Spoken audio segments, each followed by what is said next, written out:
ලෝකෙම හොයන දෙයක් ඔය අත්තේම තියෙනවා කියලා කිව්වොත් ඔයා විශ්වාස කරනවද? ලෝකේ 99%ක්ම ඒ ගැන දන්නේ නැහැ. ඒක මොකක්ද කියලා මේ වීඩියෝ එකකින් බලමු. සුබ දවසක් ඔයාලා හැමෝටම.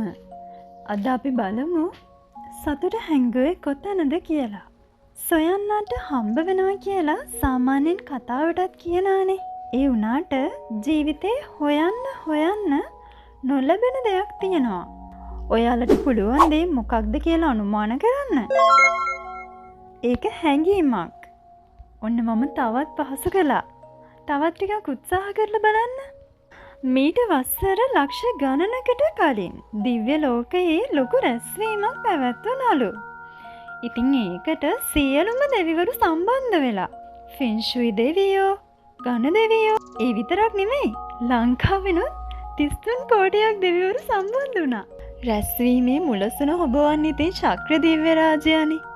ඔහුගේ නවතම සොයා ගැනීම තමයි සතුට කියන එක.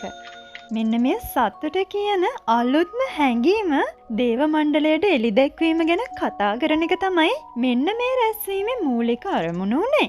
අපි කිසිම දෙයක් මිනිසුන්ට කෙලින්ම දුන්නේ නැහැ. මේ හැඟීමත් මිනිසුන්ට හොයන්න දෙන්න ඕනේ. ඒක නිසා අපි මේ හැඟීම මිනිස්සු හොයන්න දෙන්න නම් කොහේ හරි හංගන්න ඕනේ. මට දැන් ඔයාලා කියන්නකෝ අපි සතුට හංගන්න ඕනේ කොහෙද කියලා. ශක්‍ර දිව්‍ය රාජයා සියලුම දෙවිවරුන්ගෙන් ඇහුවා. අපි සතුට ගැඹුරු මුහුදේ සඟවමු. එක් කඩවසම් ග්‍රීක දෙවි කෙනෙක් යෝජනා කළා. නෑ ඒක හරියන්නේ නැහැ. මිනිස්සු එය අනිවාර්යෙන්ම හොයාගනි. මොකද මිනිස්සු අනාගතයේදී මුහුදු පතුලට යන යන්ත්‍ර හදනවානේ. ඉන්දියානු දෙවි කෙනෙක් ඊට එරෙහිව මතයක් ඉදිරිපත් කළා. අපි සතුට ලොකු ගෙවල් වලයි ලොකු වාහන වලයි හංගමු. ඒකත් හරියන්නේ නැහැ. අනාගතයේ මිනිස්සු සුඛෝපභෝගී මහල් නිවාස හදනවා. බෙන්ස්, ෆෙරාරි, අවුඩි කියන නම් වලින් ඉතා සැප පහසු මෝටර් රථත් එයාලා හදනවා. ඔවුන් ලෙහෙසියෙන්ම සතුට ඉතින් හොයාගනි. ඒක නිසා ඒව ඇතුළේ සතුට හංගල වැඩක් නැහැ. හැඩකාර ඕස්ට්‍රේලියානු දේවතාවියක් පැවසුවා. එහෙනම් ඔවුන් අනාගතයේ නිර්මාණය කරන Facebook, Twitter, YouTube වගේ නව සමාජ ජාලාවල සතුට හංගමුද? ඇමරිකාවේ සිලිකන් ප්‍රදේශයේ දෙවි කෙනෙක් එහෙම කිව්වා. ඒකත් හරියන්නේ නැහැ. අනාගතයේ මිනිස්සු වැඩි කාලයක් ගත කරන්නේ අන්තර්ජාලයේනේ. ඒක නිසා ඒ තුළ සතුට සැඟවුවොත් ඔවුන් ඒ ඉතා ඉක්මනින්ම සොයාගනි. ඊජිප්තු දෙවි කෙනෙක් ඊට එරෙහිව මතයක් ඉදිරිපත් කළා. එහෙනම් අපි සඟවන්නේ කොහෙද? සියලු දෙවිවරුන් තම තමන්ගෙන් ප්‍රශ්න කළා. දීර්ඝ නිහඬියාවකට තිත තියලා ශක්‍ර දිව්‍ය රාජයා තමන්ගේ ගාම්භීර හඬින් මෙන්න මෙහෙම කිව්වා. අපි සතුට මිනිසා තුලම සඟවමු. මිනිසු කවදාවත් තමන් තුළ තියෙන සතුට හොයාගන්නේ නැහැ. මිනිස්සු නිතරම බාහිර දේවල් වල, බාහිර පුද්ගලයන් තුළ තමාගේ සතුට සඟවා තියෙනවා ඇති කියලා විශ්වාස කරනවා. ඔවුන් තමන් තුළ සඟවා තියෙන සතුට සරලව හොයාගන්නේ නැතිව සතුට සංගවලා ඇති කියලා හිතෙන නොයෙක් දේවල් හොයන්නයි අයිති කරගන්නයි පටන් ගනි. ඔවුන් අනාගතයේ නිර්මාණය කරන Facebook, Twitter, YouTube තුළ කාලයක් සතුට හොයයි. කාලයක් ජංගම දුරකථනවල හොයයි. මිල අධික Nike, Dolce and Gabbana, Nike, Adidas වගේ ඇඳුම් වලත් සතුට කියනවද කියලා හොයයි. ඒත් ඔය කිසිම කෙනෙක් තමන්ව විමසිලිමත්ව ගවේෂණය නොකරයි. ඉතින් සතුට සඟවන්න හොඳම තැන මිනිසා තුලම තමයි.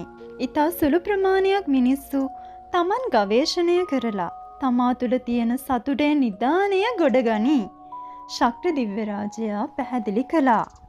මිනිස්සු සතුට හොයන්න කරන විකාර දේවල් බල අපිට ගොඩක් සතුට වෙන්න පුළුවන් වෙයි. ලක්ෂ්මී දෙවඟන කිව්වා. ෆෙන්ෂුයි දෙවියන් ඇයගේ කතාව හිස නමලා අනුමත කළා. ඔව් ඉතින් එයාලා සතුට හොයාගන්න අපි හැමෝමවත් හන්දියක් ගානේ 2.50කට විකුණයි. ඝන දෙවියෝ මහා හයියෙන් hina වෙවි කිව්වා. ඔව් සැබවින් මෙය නිවැරදි. මිනිස්සු සතුට ලබා ගන්න ගොඩක් අමාරු. නමුත් එයාලගේ ජීවිතයට සැබෑ තේරුමක් දෙන්නේ නැති දේවල් ගොඩක් මේ හරක් වගේ කරයි. අපට ඔවුන්ගේ සෙල්ලම බලාගෙන ඉඳලා ගොඩක් සතුටු වෙන්න පුළුවන්. තවත් දෙවි කෙනෙක් ඊට එකඟ වෙමින් පැවසුවා. ඉතින් චුට්ටක් හිතලා බලන්න. සැබවින්ම සතුට ඔයා තුලම හැංගිලා ඉන්නවා. මාව අහන් ඉන්න ඔයාලට ජීවිතයේ ආදරයෙන් නිදහසේ ටිකක් කල්පනා කරන්න පටන් ගන්න.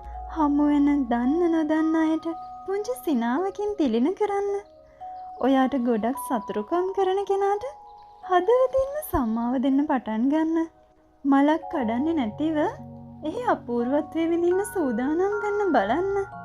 ජාති, ආගම්, කුල ભેද අමතක කරලා මිනිස්සු දෙස විවෘතව බලන්න පටන් ගත්ත දවසට ඔයාලට තේරෙයි සතුට තියෙන්නේ අපේම ළඟ නේද කියලා. ඉතින් මේ දේවල් කරන්න ඔයාට කීයක්වත් යන්නේ නැහැ. ඒත් ඔයාට වැඩි වෙලාවක් යන්න කලින් බිලියන ගණනක් වටින සතුට ඔයා තුලම හැංගිලා ඉන්නවා කියලා ඔයා ඉදිරියේම පේන්න පටන් ගනි. ඉතින් එහෙනම් අදට මං ගිහිල්ලා එන්නම්. සුබ දවසක්.